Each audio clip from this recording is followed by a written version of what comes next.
Hey guys, Randy from ExcaliburCCG.com. I'm here with my friend Nate. He's going to be talking with me about the Iron Man 3 movie that just came out this last weekend. Be warned, there are tons of spoilers that are probably going to be talked about. We just want to get a sense of what went on with this film. What did we think of it? Feel free to write, to tell us what you thought of the movie, whether it's good or bad.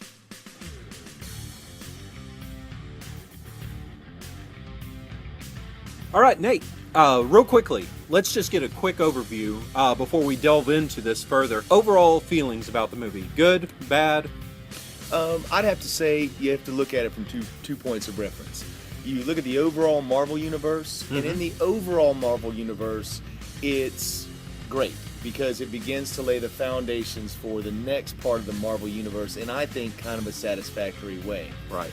As a standalone movie, it's just a good movie. It's a good movie. It's not one that you can say, watch this, sans the other two, and the series is saved, or the series could hold up just with this movie. It's not that kind of movie. Right. I tend to be one of the moviegoers who I don't look to butcher a film just because it didn't do this part of a comic book or this part of a comic book. So for me, it's enjoyable.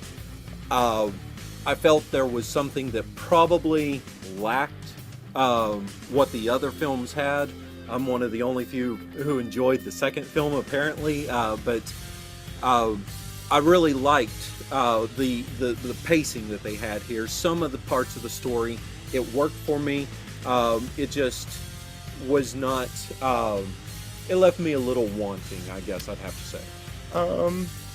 Well, I would have to say, I can agree with you on most of that. I can say that I did enjoy the pacing. I did also enjoy Iron Man 2, despite Mickey Rourke, which is a difficult thing to do, and at least for me. And I would have to say, though, I was not left feeling wanting because we had seen so much of Iron Man getting in the armor in the first movie, being in the armor in the second movie. In the sense that in the second movie, it starts out right out of the gate. In Monaco, he's bringing out armor in a suitcase. And you get a full sense that between Iron Man 2 and Avengers, Tony Stark has really been hard at it. When you start seeing Mark 42, Mark 43. So you know the armor's there. I felt like we were in somewhat of a Jaws movie. It was there. You knew it was there. It had to be there. It's an Iron Man movie. And you weren't seeing it. And so what I felt, for some of the time, they were pressing, not having the armor. And I think that could leave some people feeling like it lacked. But as we can both agree, if you were to go total volume armor, this is your movie. Right. Just on a sheer scale of how many pieces of armor are there. Right, and I'm not an avid Iron Man reader. He's not necessarily my favorite Marvel Universe character.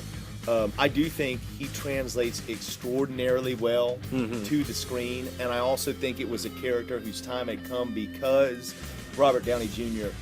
looks like Tony Stark in the comics, acts like Tony Stark in the comics, and you get the sense that this is just a little bit of a turn. Say Downey operates at 6.5, this is 6.7, you know. Well, he kind of had some life lessons there to help right. build There's up a lot to of this point. But to me, it creates a genuineness in his portrayal of Tony Stark. Right. For instance, throughout the movie, there is a relationship with a young child that Stark has to have. I shouldn't say child, I should say boy. And their interaction is so much more believable because it's Robert Downey Jr. going through the motions. Those are things that it doesn't strike you sideways when you hear him say them, and they literally make the movie. It's just like Thor was almost the same way for me. These small snippets of dialogue that reveal a little bit more about Tony and how he thinks, to me, really helped bring it along. And I think without Robert Downey Jr. there, it would be very difficult to find an actor that feels so fleshy in the same skin. But having said that, knowing that I'm not such a fan, you could hear audibly in the theater while we were in there as different armor suits would show up, fan gasp, or people identifying armors and things like that. And for the true fanboy, a term I really don't like, this, at the end, they pay you homage. They let you see a lot of the stuff you may have wanted to see up to this point. Right. Just to backtrack a little bit, my lacking was not so much that I didn't like the film. It's that we've now gotten this sense that that Rhodey is excited to get into this armor, that he's been in this armor for a while, and the most we get to see him in the armor, pretty much so, is busting into this this little shack filled with women working on sewing machines and getting a call from Tony Stark. We don't really even get to see much of James Rhodes, and that's what that was a longing. The armor was all there, and you could make out 4 or 5 pieces, but for the most part, it was just Tony jumping into a suit of armor. Amazing how those things fly up right as soon as he jumps off, and they're going to catch him, and they're destroyed in seconds. And so for me, it's just like a little cleaner, a little crisper. Would be great. You certainly realize why there were 42 marks, as well as who's running LoJack on the Iron Patriot armor. This guy was in there in like 10 seconds. Right. I mean, I felt like that was a little bit too easy. That the Iron Patriot becoming the president's sort of cage, that was just too easy. I mean, how did you get it on him? How did you get it off of him? And I'll have to be honest, there's a lot of scenes in this that involve Pepper Potts in a way that you haven't seen her in the other movies. And I thought it was kind of dumb to have her in and out of the suit like that, simply because they did you the service of giving her extremis. So the weight of her picking up one of the pieces of Iron Man armor she could do. But how would she not rattle around in that thing given her size?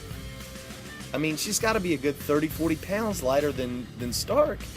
And so they sent him around in that, and it did leave me to wonder. I mean, it wasn't something that obviously made the film bad, but along with, I mean, just seriously, it seemed like almost anybody that really wanted to could get in some of this armor. Stark's employed the Reebok technology there, where it just automatically pumps up and cushions against them. And that's not impossible. And that wasn't a major enough flaw in the movie to draw any attention away from me. Right. But I did really the Iron Patriot thing say, this is because you've seen Iron Patriot in the trailers, you've seen Iron Patriot in the teaser posters, but then just like you said, Don Cheadle, who's a great actor, largely wasted in the film, and the Iron Patriot's not very prominent in the film, but I do think this piece kind of becomes at the end sort of a character study of just Tony Stark. Yeah. It's sort of a devolving or a debriefing of Stark outside of Iron Man and post Avengers. I wouldn't say that The Avengers is a movie that you have to see to enjoy this movie. Right. But it certainly would inform your viewing experience if you've seen it. Slightly. Now, let me mention one more thing here that sounds kind of like a downer, but too much of this sounds like a downer. I want to get to like some positives on this movie.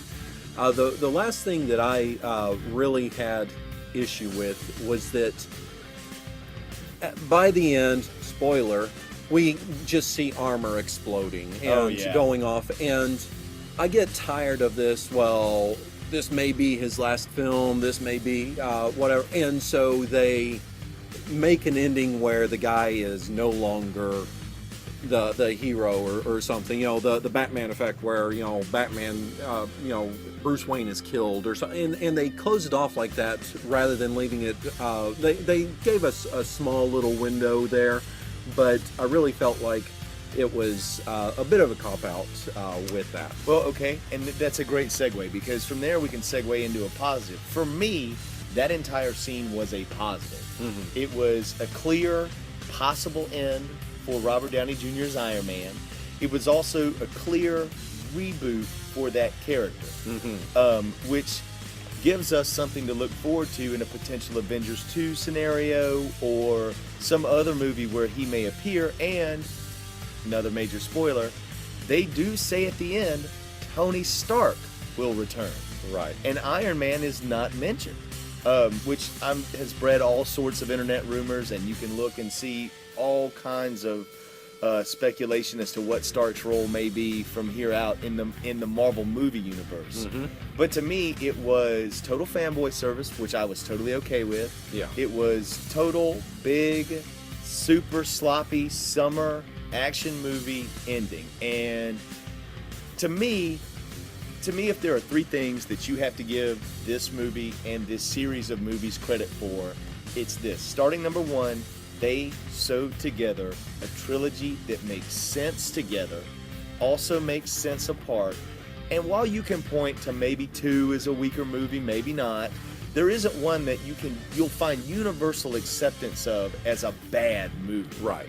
And then number 2, they did all this weaving together a continuous thread to build the Marvel movie universe that we have now.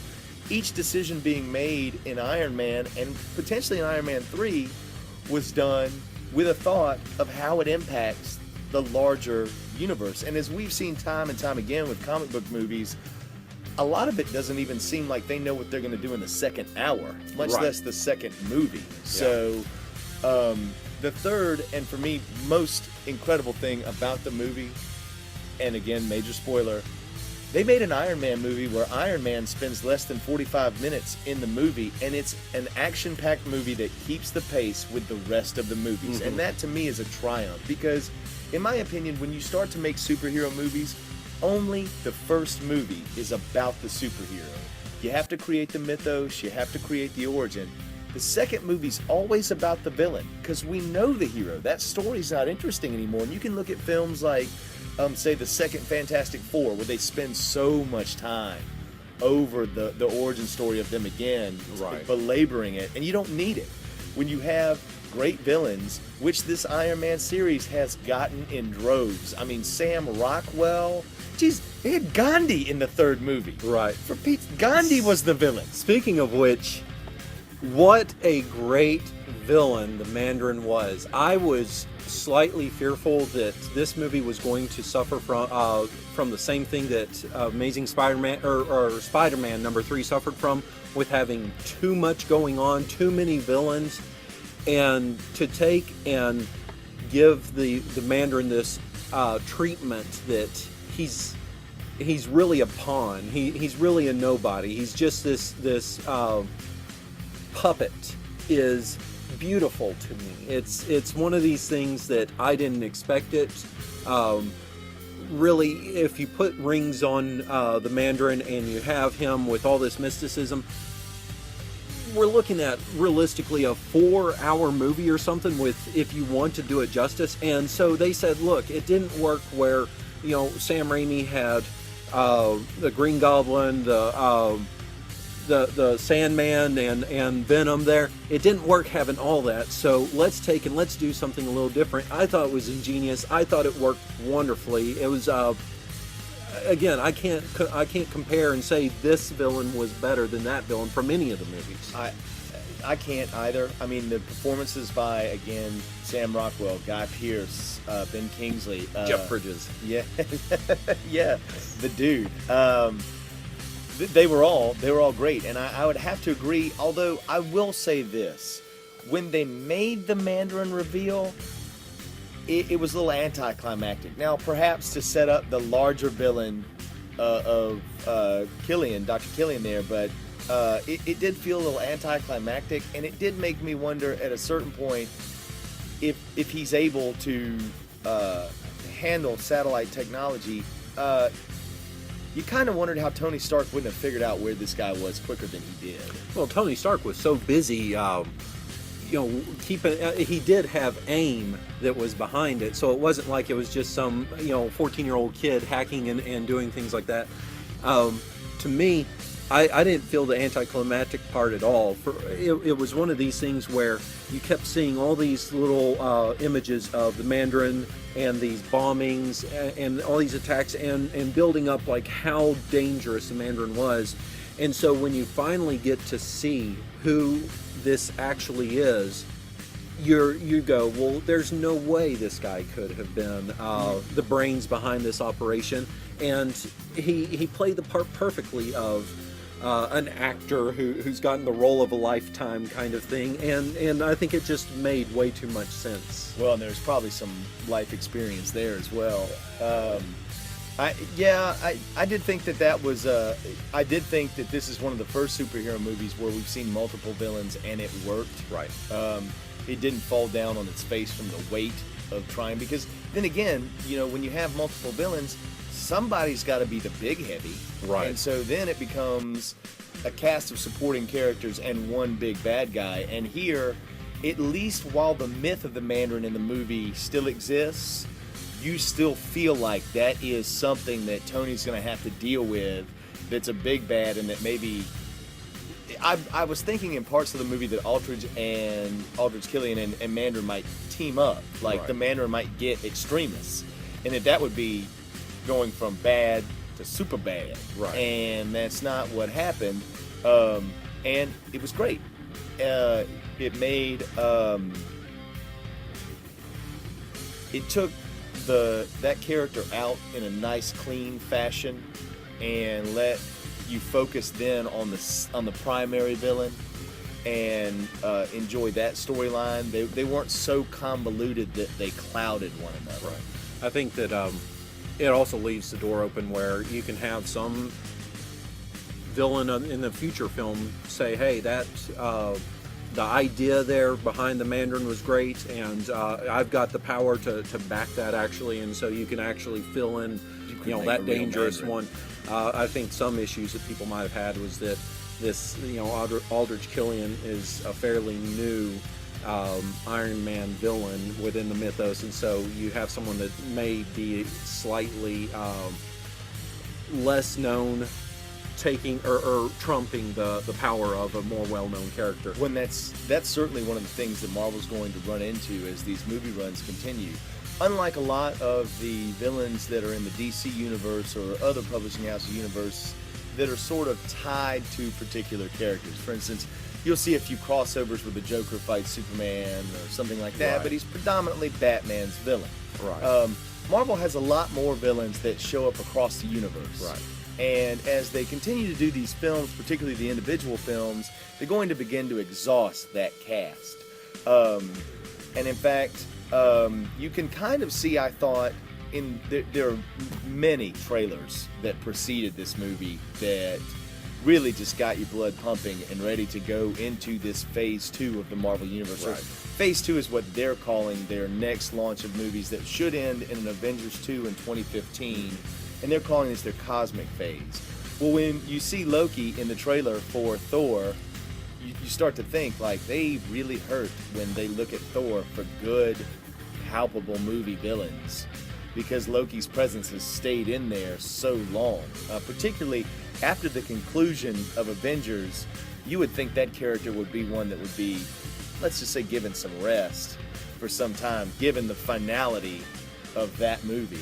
Right. But this isn't about Thor. This is about Iron Man. Absolutely. So let's stick with Iron Man here. Absolutely. Yeah. One of the other bright shining points that I thought was the hits of this film was Gwyneth Paltrow's Pepper Potts. To me, is that what you're calling them? Someone that could hold her own and was just as awesome to Tony Stark there. Was perfect, and she's always been on the business end of it in the previous films, but this film we actually get to see that, given the chance, she's not some meek, timid, businesswoman only. She is just as much his equal, and that's why he has that interest in her. Yeah, I thought her performance was great. I thought Favreau was great as Happy. Right.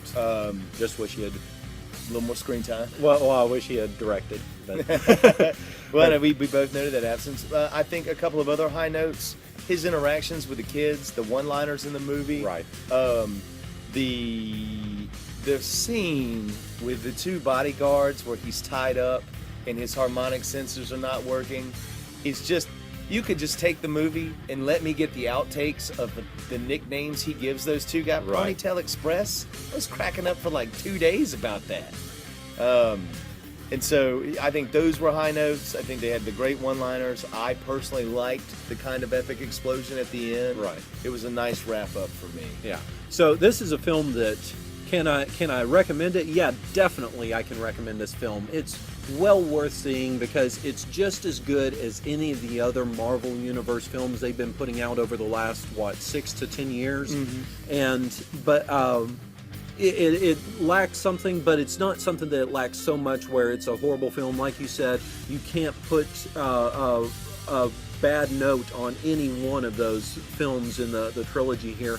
It's smashed records in the box office right now. It only behind Avengers in the money that it pulled in here. It's going to continue to smash the records there over the next couple of weeks and probably month that it's open. It'll be interesting to see how it fares against Star Trek Into Darkness that's coming out here. I think it'll take a dip, but not too much.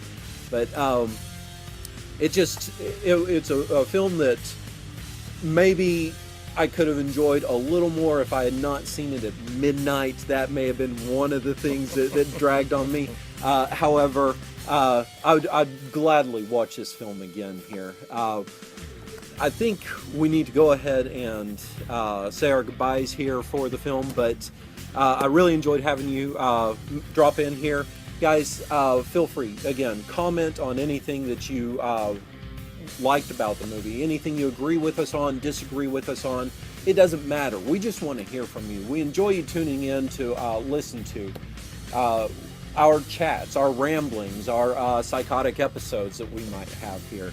Join us for further episodes with movies and more from ExcaliburCCG.com.